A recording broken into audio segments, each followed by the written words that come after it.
গতকাল রাত থেকেই ঢাকায় প্রচুর পরিমাণে বৃষ্টি হচ্ছে, তো রাতের বেলা খুব একটা বুঝতে না পারলেও সকালবেলা বারান্দায় এসে দেখি যে ঝিরিঝিরি করে এরকম বৃষ্টি পড়ছে। আর এই টাইপের বৃষ্টি কিন্তু খুব সহজেও থামে না, প্রায় 3-4 দিনের মতো থাকে। আর যেই বৃষ্টিটা অনেক বেশি জোরে হয়, মানে ঝুম বৃষ্টি যেটা, সেটা কিন্তু খুব সহজেই থেমে যায়। মানে বোঝাই যাচ্ছে যে প্রায় 3-4 দিনের মতো কিন্তু এই ঠান্ডা ঠান্ডা ওয়েদারটা থাকবে।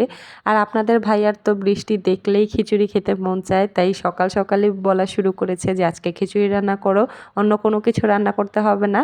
তাই তার কথা মতো চলে আসলাম কিচেনে খিচুড়ি বসানোর জন্য। এদিকে চাল ডাল ভালো করে ধুয়ে নিয়েছি। এখানে চাল ডাল ভালো করে ধুয়ে এখন সব ধরনের মশলাই আমি দিয়ে দিচ্ছি। আর চালের সাথে ডালের পরিমাণটা আমি সমান সমান নেই, এতে করে খিচুড়িটা খেতে অনেক বেশি ভালো লাগে, একটু আঠালো টাইপের হয় খিচুড়িটা। আর এই পাতলা খিচুড়িটা কয়েক ধরনের ডাল দিয়ে রান্না করলে কিন্তু খেতে আরো বেশি ভালো লাগে। তবে বাসায় আজকে এই একটা ডালই ছিল, অন্য কোনো ডাল ছিল না, যার কারণে দিতে পারিনি। আর এই বৃষ্টির মধ্যে তো কোনোভাবেই বাহিরে যাওয়া সম্ভব না, তো যেটা ছিল সেটা দিয়েই আজকের খিচুড়িটা রান্না করে নিচ্ছি। তো এক চুলায় খিচুড়িটা বসিয়ে দিয়েছি, আরেক চুলায় মাংস রান্না করে নিচ্ছিলাম।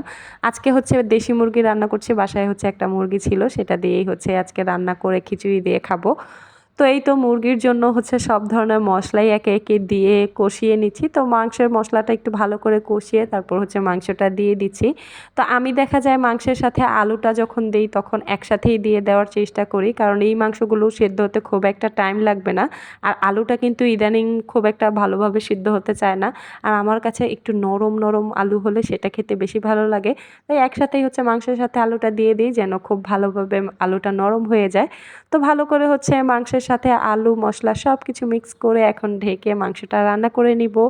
আর এই দিকে আমার খিচুড়ি কিন্তু মোটামুটি হয়ে গিয়েছে। খিচুড়ির মধ্যে এখন ফোড়ন দিয়ে দিলাম, পেঁয়াজটা ভালো করে বেরেস্তা করে তারপর দিয়ে দিয়েছি। আর এই পাতলা খিচুড়িতে কিন্তু লাস্টে এই পেঁয়াজের ফোড়নটা দিতে হয়, এটা দিলে খুব ভালো একটা ফ্লেভার পাওয়া যায়। তো এই তো আমার খিচুড়ি মোটামুটি রান্না শেষ, এখন আরেকটু জাল করেই খিচুড়িটা নামিয়ে নিব।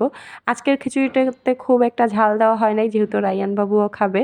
আর এইদিকে আমাদের মাংস রান্নাও কিন্তু কমপ্লিট। আর একটু বেশি পরিমাণে মাংসের ঝোল দিয়ে খিচুড়ি খেতে আমরা সবাই অনেক বেশি পছন্দ করি, তাই একটু বেশি পরিমাণে মাংসতে ঝোল রেখেছি। তো আমাদের আজকে দুপুরের রান্না একেবারেই কমপ্লিট।